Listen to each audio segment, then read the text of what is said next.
இன்றைக்கி வந்து களிக்கு வந்து நான் கடலக்கொட்டை சட்னி தாங்க பண்ண போகிறேன். செம்மையாக இருக்கும் காம்பினேஷன், நிறைய நல்லாயிருக்கும். கீரை கடையிறது, கருவாட்டு குழம்பு அப்படி எல்லாமே. இன்றைக்கி நான் வந்து கடலக்கொட்டை சட்னி தான் பண்ணுறேன்.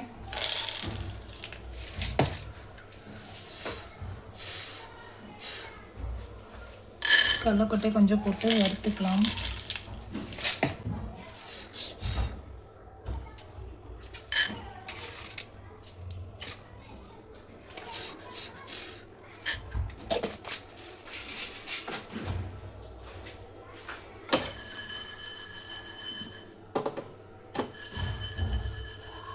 இது ஒரு 2 நிமிஷம் நல்லா அந்த இதாகிற வரைக்கும் வறுபடுட்டுங்க.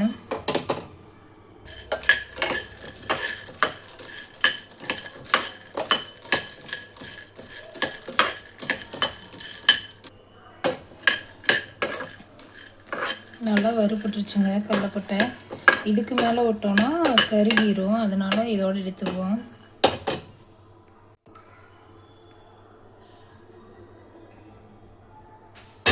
எடுத்து அப்படியே ஒரு பிளேட்டுக்கு மாற்றிட்டு ஒரு 2 நிமிஷம் அப்படியே விட்டுடலாம்.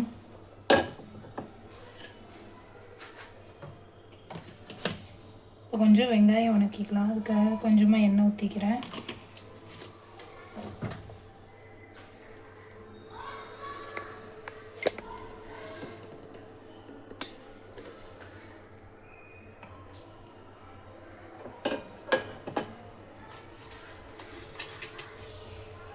சின்ன வெங்காயம்,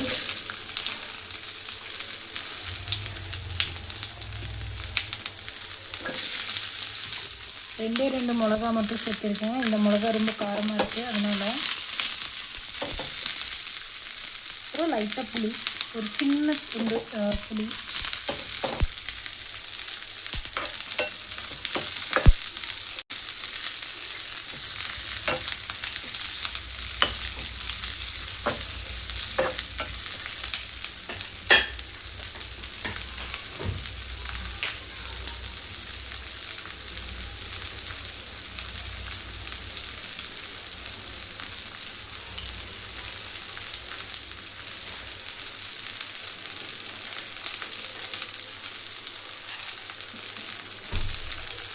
கொஞ்சம் கருவேப்பிலை,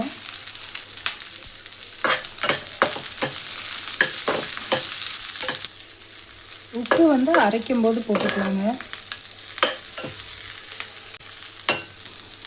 அவ்வளோதாங்க, வெங்காயம் வணங்கிருச்சு.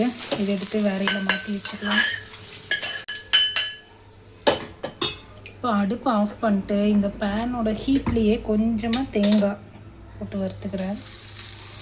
வறுக்காமல் போட்டாலும் நல்லா தான் இருக்கும், ஆனால் வறுத்து போட்டோம் அப்படின்னா கொஞ்சம் மதம் இல்லாமல் இருக்கும். கடலக்கொட்டையை விட தேங்காய் கம்மியாகவே எடுத்துக்கலாம். சும்மா இந்த அடுப்பு ஆஃப் பண்ணிட்டு பாருங்க, இந்த ஹீட்லேயே இது பண்ணிக்கிறேன்.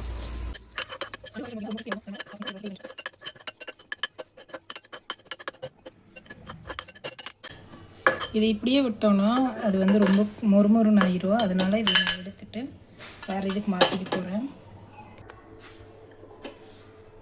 கடலக்கொட்டை வந்து தனியாக வச்சுருக்கேன், ஏன்னா இந்த தோலெல்லாம் ரிமூவ் பண்ணுங்கிறதுக்காக. வெங்காயம் வணக்கணும் இல்லைங்க, அதில் வந்து இந்த தேங்காயும் போட்டுக்கலாம்.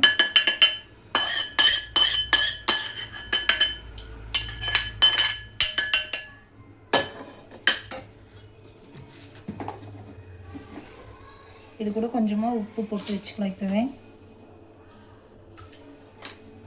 நான் எல்லாத்தையுமே கல் உப்பு தான் சேர்த்துவேன் மேக்ஸிமம். கடலக்கொட்டை இன்னும் சூடாக இருக்குது. கொஞ்சம் சூடாக ஆறுனதுக்கப்புறமா இந்த தோலெல்லாம் இப்படி இது பண்ணி விட்டுட்டு வச்சு இப்படி ஒரு ஊதுனோன்னா ஃபுல்லாக ரிமூவ் ஆயிருங்க. அதுக்கப்புறம் எடுத்து அரைச்சிட்டு கடுகு, கடலைப்பருப்பு, கருவேப்பிலை போட்டு தாளித்து எடுத்தோன்னா செம்மையாக இருக்கும் சட்னி.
சூப்பராக கடலக்கொட்டை சட்னி ரெடி ஆயிடுச்சு. இது களி, இட்லி, தோசை எல்லாத்துக்குமே சூப்பராக இருக்குங்க.